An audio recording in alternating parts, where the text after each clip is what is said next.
I was alone, lost in the darkness, afraid, keeping my eyes wide open, looking for light, when I looked within myself and discovered my dark friend.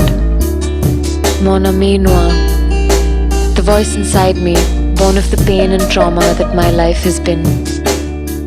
It's the voice that has taught me how to survive. It's the voice that has taught me how to kill. When the world had failed me, I let it in, and it encompassed my being. I let myself go, and in doing that, I found freedom. It grows deeper within me with every victim, fueling my obsession.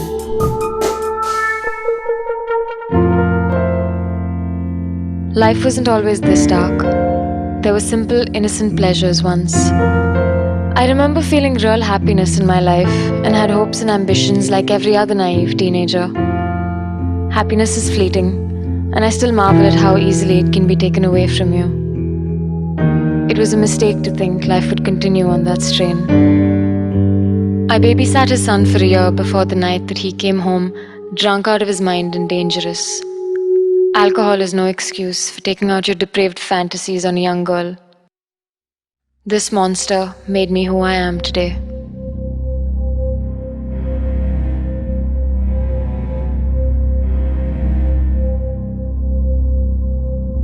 I don't blame myself for what happened next. I blame everyone else. Every repulsive man who does exactly what his cock wants, and every scared, helpless woman who lets him.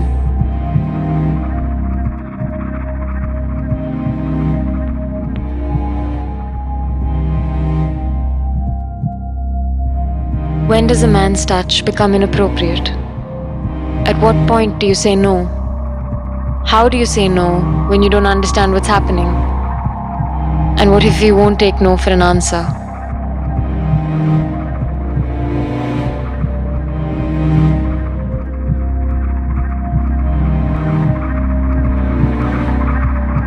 I paid for sins I didn't commit. The blameless are always the ones who bear the burden. I bore the guilt, the shame, the anger. No one believed it was rape. Rape doesn't happen in respectable middle-class homes, and when it does, we ignore it. Why bother putting a man in prison when you can so easily sweep it under the rug? But I couldn't let it go. I was obsessed. So I decided to go back, this time ready. Taking a life isn't easy, but sometimes it becomes necessary.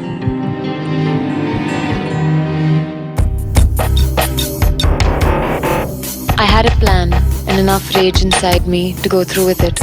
But things don't always turn out the way you want them to. I went back to face my rapist, dressed to kill. I thought I could lure him into a compromising situation, slip something in his drink, and then quietly finish him off.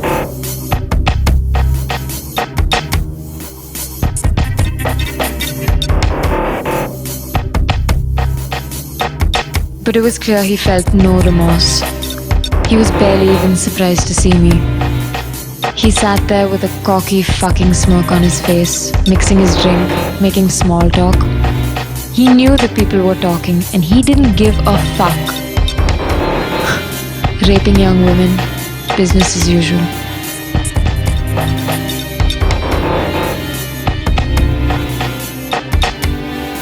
I felt my confidence wavering. But no, I had to go through with it. The bastard deserved to die.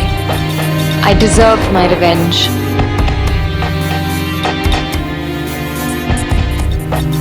I saw the raw, animalistic darkness in him, and I've seen it in men just like him ever since.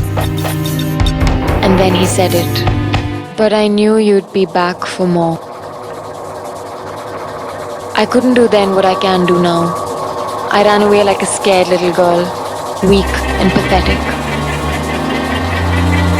By not fighting back, we are no longer victims, but perpetrators of the crime.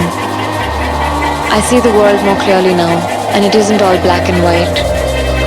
There are innumerable shades of grey, but when I'm confronted with darkness, I have to put an end to it. The next day, the bastard died in a car crash.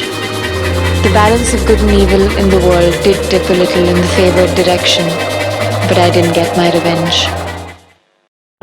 I've stopped crying now. I found a more productive way to channel my frustrations. I get to play God and decide which lecherous bastard goes next. Mon ami noir is a hunger that doesn't go away easily.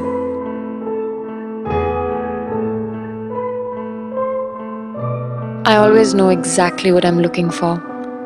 My game is simple, so simple that they don't even know that they're playing. All I need to do is stand still in the shadows and watch them live their depraved lives. Their stares linger, their touch is abrasive, and there's violence in their eyes. I'm waiting for them to give me just one sign, a reason that convinces me that they deserve to die, and when they do, I leave no stone unturned in making sure that they get what they deserve. Hunting these men down is my motto, and killing them my pleasure.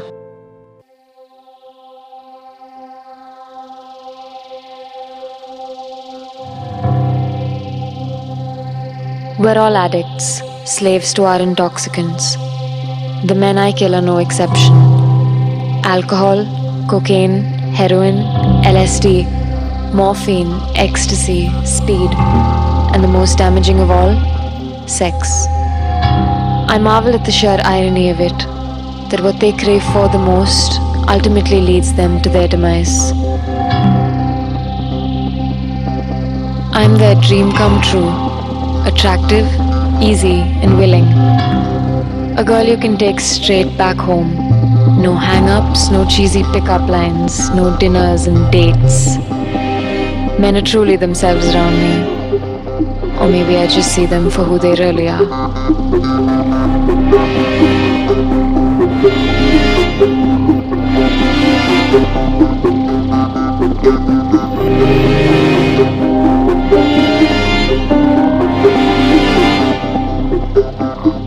They never suspect a thing. They let me in their world, trusting, and I stab them in the back, not just metaphorically. My calmness conflicts with my anticipation. I savor these moments just before a kill.